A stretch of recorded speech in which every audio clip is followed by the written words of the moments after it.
Bonjour à tous, bienvenue pour cette nouvelle vidéo. Nous sommes en janvier 2023 et je vous retrouve avec plaisir.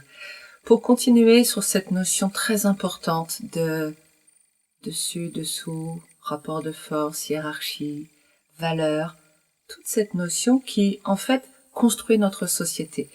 Donc la semaine dernière, je vous ai parlé de valorisation, de dévalorisation et je continue donc à traverser ce grand thème avec la question aujourd'hui: la relation est-elle un rapport de force? En fait, ce n'est pas à cette question-là que je vais répondre. Parce que vous êtes construit sur un pilier qui est oui ou non, vrai ou faux, blanc ou noir, j'ai raison, tu as tort, toi ou moi, bien ou mal. J'en ai déjà parlé plein de fois. Ce qui est vraiment très important, c'est d'entendre que on n'est pas dans une relation gagnant et gagnant. C'est pas ce qu'on a appris. On n'a pas appris que les choses étaient vraies et fausses. Et pourtant, dans la réalité, les choses sont vraies et fausses. Car tout dépend du point de vue, de l'angle dans lequel on regarde la réalité. Très rapidement, si nous regardons une pièce de 2 euros, je vois le côté pile, vous voyez le côté face, je vais dire que, cette pièce, elle a le côté pile, c'est ce que je vois. Je regarde la même pièce que vous et moi je vois autre chose. J'ai vrai et vous avez vrai. Donc, et à la fois c'est faux parce que cette pièce, ce n'est pas le côté pile. Elle est plus que cela. Il y a une tranche et il y a une autre face. Donc vous voyez, c'est à la fois vrai et faux, c'est à la fois vrai et vrai, c'est à la fois faux et faux. Tout dépend de l'angle de vue. Mais dans notre construction, nous sommes construits, et c'est très très important de le comprendre, avec un système binaire, ça ou ça, il n'y a pas 36 solutions. Et en plus, les deux possibilités que nous avons dans nos programmes internes inconscients, ces deux possibilités sont à l'opposé. C'est vrai ou c'est faux. Ça pourrait être, pourquoi pas, c'est vrai et c'est à peu près vrai. Non, l'opposé, c'est faux. C'est j'ai gagné ou t'as perdu. Donc on est dans les excès. À partir du moment où on est dans les excès, on sait que la négativité a besoin d'excès pour se nourrir. On sait que on est dans un fonctionnement qui provoque de la négativité. Le point fondamental sur lequel je veux appuyer là, en préambule à cette histoire de les relations sont-elles réduites, ou en tout cas sont-elles des rapports de force? Ou y a-t-il des rapports de force dans la relation? Inévitablement. C'est que nous croyons donc à ce ou, gagnant ou perdant. Ça veut dire que on exclut d'autres possibilités. La seule chose qui nous reste dans la vie, c'est l'opposé. Pourquoi je prends ce temps? Parce que, à partir du moment où vous croyez que c'est donc pas vrai et vrai, mais vrai ou faux, j'exclus l'une des deux parts de cette équation. Et vous commencez peut-être à voir le rapport avec la relation. Nous apprenons dans les relations que c'est ou moi ou toi, parce qu'il n'y a qu'un seul gagnant. Il y a un gagnant et un perdant, l'autre côté, loin.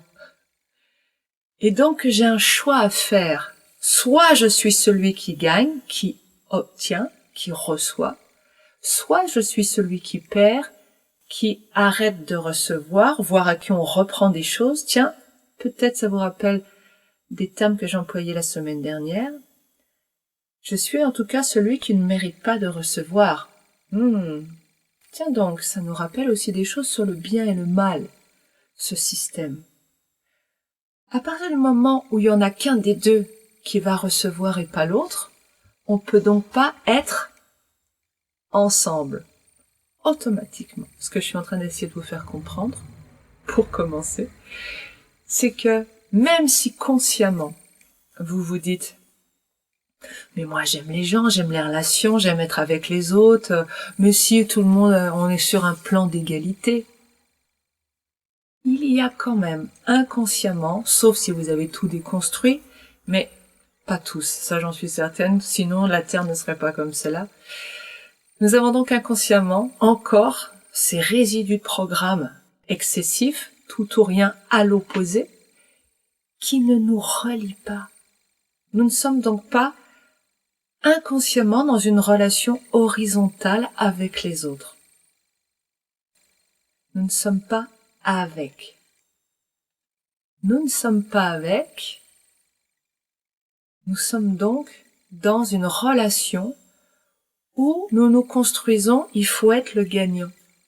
Il faut être au-dessus si on veut survivre et recevoir. Pourquoi ? Parce que quand je perds, dans ces piliers dans ma construction, j'ai aussi entendu ce qui est bien récompensé, ce qui est mal est puni. De quoi punit-on la plus mauvaise personne dans notre système de fonctionnement ? Par la mort, la peine de mort.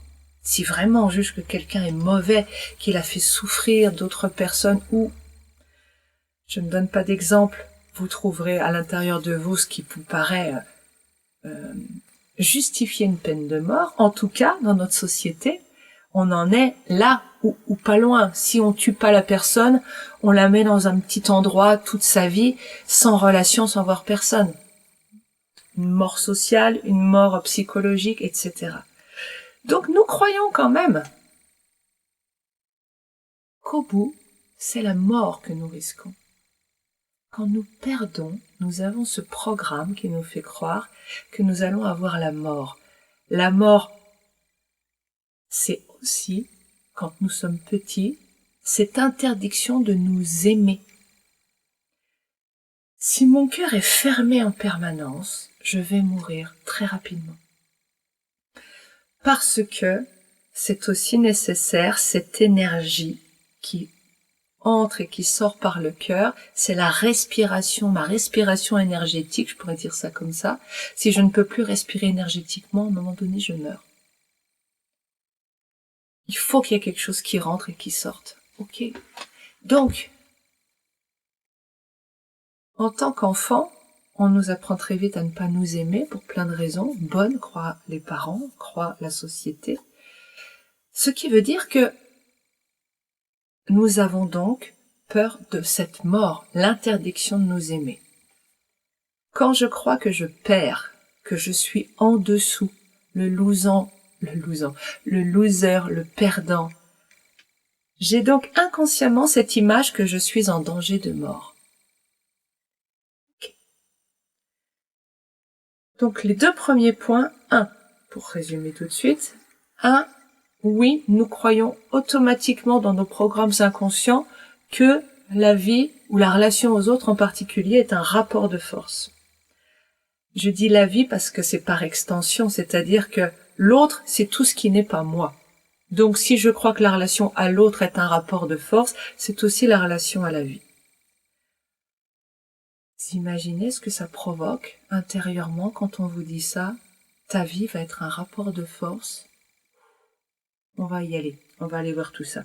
Et la deuxième chose, c'est que ça me met dans la peur de mourir quand je crois ça. Un rapport de force, en clair, c'est la guerre. Je vis dans la guerre avec la peur de mourir.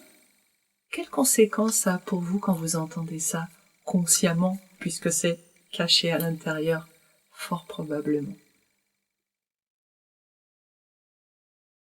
Je suppose de la peur, de l'insécurité, du stress, une envie de se préparer au danger, à la guerre. On met une armure. Quand je mets une armure et que je me prépare à la guerre, je me durcis. Je passe dans une rigidité, une forme de violence. Je suis prête à la violence, donc je suis déjà mentalement dedans. Tout ça, vibratoirement, ça me fait descendre vibratoirement. D'une part. D'autre part, quand je suis dans la violence, la dureté, dans les basses vibrations, la négativité, est-ce que mon cœur est ouvert et plein d'amour? Non. Notre cœur, il se ferme. Mais attends, Sandrine, tu es en train de dire que quand on croit que la vie est un rapport de force, programme qui est en nous par logique pure, c'est la conséquence des premiers programmes piliers, quand on croit ça, on a le cœur qui se ferme, alors que, en fait, c'est ce qu'on veut éviter. Ben oui, parce que quand je crois que c'est un rapport de force, qu'est-ce que je vais avoir envie de faire? De perdre ou de gagner? Sachant que la perte, d'être en dessous, d'être celui qui est perdant, dévalorisé, il va mourir. Eh ben non, je veux être gagnant. Ok. Et donc on a dit tout à l'heure, quand je perds, quand je me sens le perdant. D'ailleurs, je l'ai pas dit, donc je vais le dire maintenant. Qu'est-ce qui se passe? Quand vous vous sentez nul, perdant, si vous avez l'impression de perdre à chaque fois, comment elle est votre estime de vous-même? Soyons clairs, elle est au 36e dessous. Est-ce que vous avez un cœur ouvert envers vous-même quand vous pensez que vous êtes nul, que vous êtes un loser, un perdant, une victime? Non. Vous êtes dans la honte, la culpabilité, voire la colère envers vous-même pour ne pas réussir à défendre votre vie. Culpabilité, peur, colère, ce sont encore des basses vibrations. Plus je descends dans les vibrations, plus mon cœur se referme. Car un cœur ouvert, c'est un cœur qui est dans les hautes vibrations. Joie, amour, vous le sentez. Quand vous êtes dans la joie, vous sentez votre cœur qui s'ouvre. Donc remarquez, vous craignez d'avoir un cœur fermé et en même temps, c'est parce que vous croyez que la vie est un rapport de force que vous obtenez ce que vous craignez d'obtenir. C'est un peu compliqué peut-être, hein? Je la refais encore au ralenti.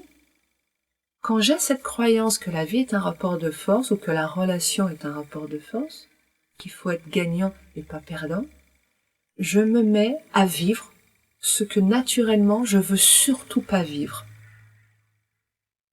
Donc en clair, dit encore autrement, cette croyance, ce mode de pensée, ce programme m'emmène dans la direction, vers la destination, l'enfer, que je veux éviter à tout prix. Parce que je crois cela. Je vis ce que je ne veux pas vivre. C'est intéressant, non? Continuons. À partir du moment, donc, où je veux gagner parce que je veux vivre, mon état intérieur change. Au lieu d'être dans un état tranquille, je me durcis. Je suis dans l'attention. À quoi je fais attention? Est-ce que je fais encore attention à moi, à mon bien-être? Je me prépare à la guerre. Donc je fais attention au danger en face. Et mon attention, au lieu d'être sur moi, elle commence à passer vers le monde extérieur, les autres. Est-ce que quand je pense, j'imagine inconsciemment que les autres peuvent être source de danger, est-ce que mon cœur est ouvert et est-ce que je me sens surtout relié fraternellement aux autres? Non, bien sûr que non. Autrement dit, cette croyance, elle nous coupe de notre relation à nos frères et sœurs humains. Elle nous place dans l'isolement. Et remarquez comme à l'heure actuelle dans notre société, il y a un nombre énorme de gens qui se sentent seuls, isolés, alors que nous sommes 7 milliards, 68 millions je crois de Français. Comment peut-on être isolé alors qu'on a des voisins au-dessus, en dessous, à côté? Nous ne vivons pas sur une île déserte. Cette sensation d'isolement n'est pas due à la réalité, mais à ce programme qui nous coupe de l'humanité. Vous vous rendez compte? nous vivons l'enfer, nous sommes dans la guerre dans notre tête, nous avons un cœur serré, fermé, nous n'avons plus d'amour pour nous-mêmes, nous ne nous occupons plus de nous, nous préparons la guerre. Et nous nous coupons de l'humanité. C'est violent à cause d'une croyance, enfin plutôt d'un système de pensée, tout ou rien, un gagnant, un perdant. Je vous laisse réfléchir là, prenez un petit temps pour vous. Comment vous gagnez le rapport de force? Comment vous le perdez? Qu'est-ce que vous dites? Qu'est-ce que vous faites? Qu'est-ce que vous avez? Je suis meilleur que toi. Est-ce que c'est ça, gagner le rapport de force? J'ai raison, avoir tort. Vous voyez? Donc, trouvez vos propres exemples, ce sera toujours très enrichissant pour vous. Ça vous fera avancer. Ce qui est intéressant, c'est que quoi qu'il en soit, quand vous considérez que vous avez perdu votre rapport de force, vous allez avoir à l'intérieur de vous de la colère, parce que vous voulez vivre. Vous voulez pas être le perdant. Vous allez avoir de la colère contre l'autre. Donc, vous allez lui envoyer de l'agressivité. Super. Ah oui, on est en guerre, donc je t'attaque. On va y revenir. Et puis, contre vous-même. Parce que, la petite voix, vous savez, à l'intérieur de vous, ouais, t'aurais pu lui dire ci, t'aurais pu lui dire ça. Mais comment j'ai pu me laisser faire? Je suis nulle, je suis faible, etc. Et donc, culpabilité derrière. Culpabilité de ne pas être à la hauteur de mes programmes internes qui décident pour moi de comment je devrais être. La conséquence de ça, colère et culpabilité, je suis en train, clairement à l'intérieur de mon inconscient, d'établir le fait que je suis dans le mal. J'ai fait quelque chose de mal, j'ai pas réussi à être quelqu'un de bien qui est plus fort que l'autre, donc. Et si je suis dans le mal, mon deuxième pilier, bien égale récompensé, mal égale puni. C'est comme ça que je me suis construit. Donc, je vais me punir. Ça veut dire que c'est la double peine. Chaque fois que je perds, entre guillemets, parce que c'est par rapport au programme, à chaque fois que je crois perdre le rapport de force dans la relation, je vais me punir. Mais je vais me punir, alors en me dévalorisant, etc., mais ça vous pouvez le trouver tout seul, mais en plus, je vais probablement refuser de recevoir. C'est-à-dire que je vais me focaliser sur tout ce qui est négatif, on l'a vu la semaine dernière sur la dévalorisation, et je vais refuser de recevoir du positif, de voir ce qui est beau en moi, d'entendre des compliments. Ça veut dire qu'au bout d'un temps, je peux aussi me figer. Si je perds régulièrement le rapport de force dans la relation à l'autre, ou à la vie, je pense considérer que la vie est un combat et que chaque fois que je n'ai pas ce que je veux, je suis un perdant. Et je vais me figer dans une identité qui va être soit une identité de au-dessus, le gagnant. Le gagnant, c'est aussi dans les rôles, parce que ce sont des rôles. Le bourreau, le chef, le sauveur, le fort, etc. Et je peux aussi me figer dans des rôles au-dessous, qui vont être le perdant, le loser, la victime. Ce qui est vraiment triste dans cette histoire, dans cette croyance, dans cette relation, rapport de force, c'est que donc on s'apprête à la guerre. Ça veut dire que l'autre en face, quelle que soit son intention, quel que soit ce qu'il dise face son comportement, je vois un danger, une déclaration de guerre envers moi. C'est pour ça que vous l'avez sans doute vécu. À un moment donné, vous êtes gentil avec quelqu'un, tiens, tu peux mettre ça là. Oh, comment tu me parles? Pour qui tu me prends? Alors que vous avez juste demandé à l'autre de poser ça là parce que ça vous arrange. Enfin voilà, il n'y avait pas d'intention négative derrière. Et comme l'autre est dans cette croyance du rapport de force, il va prendre négativement. Il va tout prendre comme une attaque. Et c'est, si l'on retourne ça vers vous, prendre les choses personnellement. Ça vous parle? Comme si l'autre me voulait du mal, ou les gens voulaient m'attaquer, ou le monde me voulait du mal. Non. C'est ce programme qui vous fait regarder, vous met des lunettes devant les yeux, qui vous fait voir le monde et les gens comme ça. Ce qui est important, c'est que les conséquences de ça, ça vous coupe encore plus des gens. Et ça vous met dans un état d'insécurité. Il faut bien comprendre que depuis le début, on parle de guerre, de violence, de dureté.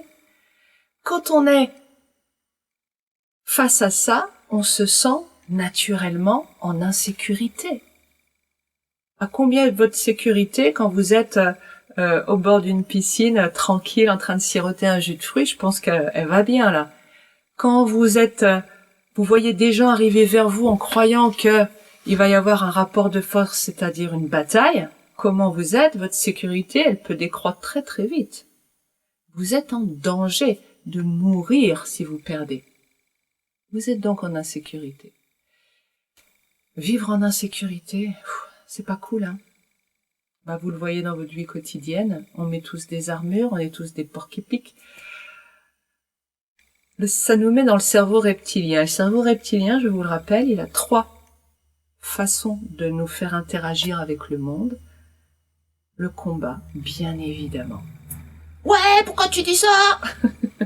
Le combat, se figer dans une attitude, et je vais y revenir là très vite. Et le 3e point, c'est la fuite. Fuir la relation, fuir le monde, fuir les méchants, qui n'existent pas plus que les gentils, sont juste des étiquettes, comme gagnants et perdants. Et forcément tout ça, comme on vit dans une insécurité totale, avec ce cerveau reptilien devant, qui revient très très vite au galop dès qu'on a le moindre doute sur ce qui peut se passer en face, eh bien forcément on a peur de l'inconnu. Comment pourrais-je ne pas avoir peur de l'inconnu quand l'inconnu peut provoquer ma mort? L'inconnu, celui que je ne connais pas en face, mais aussi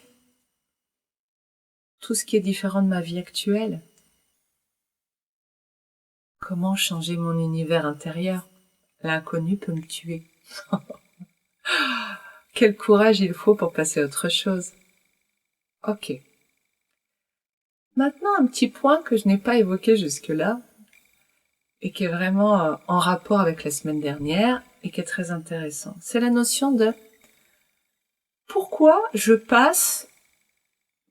bascule en rapport de force. Pourquoi il y a des fois, vous sentez bien, il y a des fois vous n'y êtes pas en rapport de force. Je vous invite à me laisser en commentaire si vous trouvez d'autres cas que ceux que je vais vous exposer. J'en ai déterminé 3. Le premier, c'est quand l'autre arrive avec ce que je crois être une attitude agressive. Je dis bien ce que je crois, parce que quand je crois que la vie c'est un rapport de force, je crois que forcément tout le monde est en rapport de force avec moi.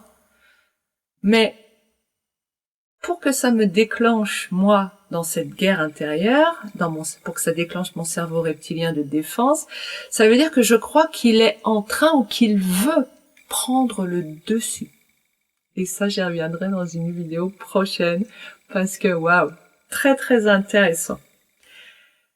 Et d'ailleurs, ce sera relié au 2e point, parce que on est dans un système hiérarchique, accepté et reconnu par la société. Donc on commence à rentrer dans la notion de chef, sous-chef, de je suis au-dessous dans la hiérarchie ou au-dessus. Là, il y a une vidéo qui se prépare qui va être très très intéressante encore, d'aller voir tout ça. Et le troisième point, c'est parce que je veux quelque chose sur l'autre. Bon, oui, je le ressens vraiment comme ça, c'est ma vérité. Voyez si ça résonne ou pas, bien sûr. Quand je suis dans la neutralité, que je ne veux rien de la personne en face, moi, je ne me sens pas dans un rapport de force. On parle de nous là. Par contre, quand je commence à vouloir quelque chose, je vais donc essayer de manipuler l'autre. Et ce n'est ni bien ni mal. Ça fait partie des stratégies quand on croit qu'il faut agir sur le monde extérieur pour avoir quelque chose à l'intérieur. C'est une aberration, mais c'est ce qu'on a appris. Je vais donc vouloir manipuler l'autre. Et pour le manipuler, quand je crois que la vie est un rapport de force, c'est quand je crois ça, hein, attention, quand je fonctionne avec ce programme, eh bien, soit je vais me placer donc dans le rapport de force en essayant d'être dominant, c'est-à-dire plus fort physiquement, plus quelque chose que l'autre, de lui démontrer que j'ai quelque chose de plus que lui, soit je vais me mettre dans une attitude de dessous pour valoriser l'autre. Par exemple, oh toi qui es si intelligent, vous voyez la flatterie, ce genre de choses. C'est pour ça que je vous parlais la semaine dernière dans la valorisation de l'intention derrière. Oh toi qui es si intelligent, tu peux m'aider tu peux m'expliquer là parce que j'y arrive pas. Qu'est-ce que je veux? Je veux de l'aide. Je pourrais simplement dire sur un point de neutralité, est-ce que tu peux m'aider s'il te plaît, je n'y arrive pas. Ou même, est-ce que tu peux m'aider? Ok, mais non, toi qui es si intelligent. Et c'est ni bien ni mal, hein, c'est juste une stratégie, un fonctionnement, quand on a ce programme. Le problème, c'est, je vous en ai parlé tout à l'heure, je relis ça maintenant, c'est la fixation, c'est-à-dire me figer dans cette attitude, dans ce rôle de je me dévalorise pour obtenir quelque chose de l'autre. C'est un procédé qu'on utilise beaucoup. Certaines personnes, c'est leur mode de fonctionnement préféré. Parce qu'ils ne se sentent pas supérieurs en quoi que ce soit. Et donc, c'est la seule stratégie qu'ils aient trouvée pour obtenir quelque chose du monde extérieur. Et en obtenant quelque chose, ils ont l'impression d'être les gagnants. Donc, ils se sentent mieux à l'intérieur d'eux, dans ce rapport de force. Ils perdent pour mieux gagner. Soit on se met dans une peau de dominateur, et là je peux vous renvoyer au système de mécanisme d'acquisition de l'énergie de James Redfield dans la prophétie des Andes. Je sais plus si c'est dans le premier tome ou un des suivants, mais je crois que déjà dans le premier il en parle. Et dans mon livre aussi que vous trouverez sur le site, je clarifie tout ça, du plus violent au moins physiquement actif. Mais donc, je me mets dans cette chose où c'est je prends. Je deviens un rôle, plus moi. Je me fige dans une identité qui n'est pas moi, qui est juste une stratégie. Et après, je fais un amalgame entre ma façon de faire et qui je suis. Et ça, c'est une énorme source de souffrance. Ce que je fais n'est pas moi. Ce que font les autres autour de vous n'est pas qui ils sont. Quand on fait cet amalgame, on ne peut pas dire non. Parce qu'on ne peut pas dire non à une personne. Ben non, je peux pas dire non à, non, mais Roger, tu comprends, je peux pas lui dire de pas mettre ses doigts dans le nez alors qu'on est à table parce que voilà, quoi, enfin, ça se fait pas, enfin, je veux pas le blesser. Mais c'est pas Roger à qui vous dites non, c'est au comportement. Vous ne rejetez pas l'être qu'il est. C'est un comportement qui n'est pas en adéquation avec ce qui est ok avec vous dans votre cœur. Et donc, vous dites ce qui est juste ou pas pour vous. Pour résumer, quand je crois ça, que la vie est un rapport de force, je me mets à entrer en enfer. Ça me coupe complètement de l'humanité, de la relation à l'autre. Ma vie devient une guerre, mon cœur est fermé, je me fais souffrir et je fais souffrir les autres. Regardez notre société, c'est comme ça qu'elle fonctionne. Quand on a ce programme, mais alors comment on vivrait si on n'avait pas ce programme? Si on arrêtait de croire que la vie est un rapport de force, ça changerait quoi dans la réalité? Eh ben dans la réalité, on fait avec, on voit ce qui se passe. Au lieu d'avoir une arme comme ça, le tomahawk, qui est prêt à frapper la personne en face, eh ben le tomahawk, j'en ai pas, je suis détendue déjà. Déjà, je me sens détendue, je prépare pas la guerre. Je suis détendue. Et je vois quelqu'un qui commence à « ouais, mais moi... Ok. Ben, j'observe simplement que c'est quelqu'un qui dit « ouais, mais moi ». Bon. Je décide, avec mon néocortex et non pas mon cerveau reptilien, je décide que c'est quelqu'un que je n'ai pas envie de fréquenter ou d'écouter. Parce que, et ça, petit à petit au cours des vidéos, j'espère qu'on va pouvoir nettoyer ce programme de « je peux être en dessous ou je peux être au-dessus », perdre ma valeur. Mais si j'ai encore la croyance que oui, ça peut quand même m'atteindre, eh ben, calmement, tranquillement, je suis pas en guerre. C'est juste que je vois que c'est un truc qui est pas bon pour moi. Donc, bon, je préfère m'arrêter là, je vais voir ailleurs, j'arrête la relation momentanément. Je dis non à ce comportement. Là, écoute, là, tu vois, quand tu me dis ça, je suis pas ok, je suis pas sereine, donc je préfère qu'on parle d'autre chose. Par exemple, c'est tranquille. Et vous remarquez que je ne coupe plus la relation de façon définitive. Je dis non à des comportements. Et je retrouve le pouvoir de dire non. Tout d'un coup. Et je retrouve le pouvoir de me mettre en sécurité. C'est moi qui ai le pouvoir, là. Il n'est plus dans les mains de l'autre qui peut me faire perdre. Il est ici. Parce que je garde mon néocortex en action et non plus mon cerveau reptilien, donc j'ai le pouvoir de choisir. De choisir comment je réagis et qu'est-ce qui est le plus adapté pour moi.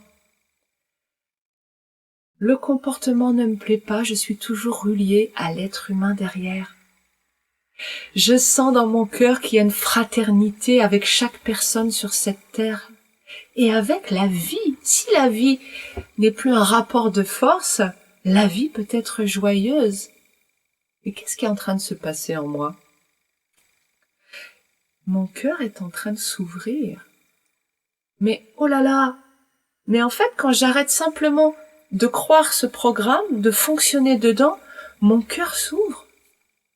Je me sens bien, je me sens reliée. Ça veut pas dire que je dis oui à tout, ça veut pas dire que je me laisse faire. Ça veut pas dire que si quelqu'un m'attaque, je vais pas lui en coller une pour me défendre. Mais ça veut dire que tout ça, c'est dans la détente, avec juste une présence ouverte, curieuse de ce que la vie va nous apporter, la relation, et qui nous permet de concevoir l'autre comme un autre être humain. Nous sommes dans la grande famille de l'humanité. Nous passons tout d'un coup à une relation qui se met dans l'horizontalité, la connexion. Mon cœur s'ouvre, ça veut dire aussi que je monte vibratoirement. Est-ce que la vie est un rapport de force? Eh bien oui et non. La vérité est que la vie, elle est ce que vous en faites. Je termine par la loi de l'attraction. Quand je crois que la vie est réellement un rapport de force et que la relation aux autres humains est systématiquement un rapport de force, on a vu dans quel état ça me mettait. Et on a vu que mes vibrations descendaient vers la négativité, la dureté, la violence. Qu'est-ce que vous croyez que vous allez attirer en face? des gens pleins d'amour, des gens fraternels avec vous, des événements positifs? Ben non, loi de l'attraction, vous attirez ce à quoi vous êtes connecté. Votre niveau vibratoire attire ce qui lui correspond. Violence, dureté, agressivité, peur, bim! Et on connecte la violence, l'agressivité, la dureté et la peur. Le gars qui va vous attendre le soir au coin de la rue pour vous dépouiller. L'accident de voiture, les tags sur votre maison, les disputes avec d'autres personnes. Enfin, ça c'est votre vie. Quand vous êtes dans ce programme, loi de l'attraction. Quand je sors de ce programme en réalisant que ce que je pense crée mon monde. Si je peux, petit à petit au cours de ces vidéos, lâcher l'idée que l'autre en face est un guerrier qui vient m'attaquer, mais que c'est juste quelqu'un qui a des croyances programmées, parce que s'il ne regarde pas les vidéos, ou si surtout il n'a pas fait un travail sur lui, il est encore programmé. Donc, les gens ont ce programme inconscient, c'est ce qui nous est inséré très très rapidement dans le cerveau, ok. Donc, mais est-ce que moi, je peux sortir du ring? Parce que quelle vie je veux avoir? Ça veut pas dire le laisser faire, mais dans le sens, je peux le laisser fonctionner dans son programme, c'est son monde. Si lui, il est dans la vie est un rapport de force, forcément, il peut pas réagir autrement que par de l'agressivité. Mais ici, au lieu de moi, de rentrer dans ce système, est-ce que je peux rester dans comment j'ai envie de vivre? Je sais que c'est pas vraiment comme ça qu'il veut vivre, je sais que c'est un programme inconscient qui le fait vivre comme ça. Comment moi j'ai envie de vivre? Est-ce que j'ai envie de retourner en enfer? Ou est-ce que j'ai envie de vivre au paradis avec un cœur grand ouvert? Je sais que c'est un être humain qui est aveuglé, qui a un casque de réalité, un bandeau de réalité virtuelle devant les yeux. Il ne me voit pas. Il ne voit pas toute la bonté en moi. Il voit, avec son casque, une attaque. Un être qui lui veut du mal, qui doit être inférieur ou supérieur à lui. Enfin, qui doit être inférieur d'ailleurs, à lui, parce que sinon il va mourir. Ok. Dernière image pour terminer. Jusqu'à présent, beaucoup d'entre vous peut-être croyaient que la vie c'était un ring de boxe. Et quand on est sur le ring de boxe, qu'est-ce qu'on fait pour s'en sortir? Bah, si on se prend un coup, on en remet un autre. On se défend, on attaque pour se défendre. Ou alors, on fuit, on court tout autour du ring. Ou alors, on reste, on se protège et on en prend plein la tronche. Mais on essaie de se protéger tant bien que mal. Avez-vous pensé à la 4e solution, hors du cerveau reptilien, qui est de dire à l'autre, tu vas combattre tout seul, moi je descends. Et vous descendez du ring et vous allez boire un coup pendant que lui il est encore en train de chercher qui peut taper sur le ring. Je vous laisse, après une très longue vidéo je crois.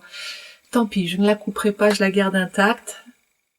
Merci de partager votre ressenti. On va continuer sur cette thématique donc la semaine prochaine. Je vous souhaite une très belle semaine. À très bientôt. Au revoir.